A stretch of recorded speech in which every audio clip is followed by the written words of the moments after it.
నేను ఏదో పెద్ద పాపమే చేసి ఉండవచ్చు, ఆ పెద్ద పాపానికి తగినంత ఫలితాన్ని మాత్రం నాకు ఇవ్వకండి. అంత పెద్ద అశుభవార్త నేను వినేటట్టుగా చేయకండి.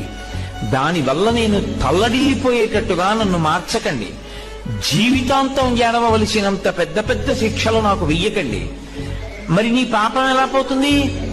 నన్ను అనుగ్రహించండి. నేను తప్పు చేశాను. ఎందుకు చేశాను? మీరున్నారని తెలియక చేశాను ఒకప్పుడు ఆ పాపం. ఇప్పుడు తెలుసుకున్నాను మీరున్నారని, కాబట్టి నేను చెయ్యను.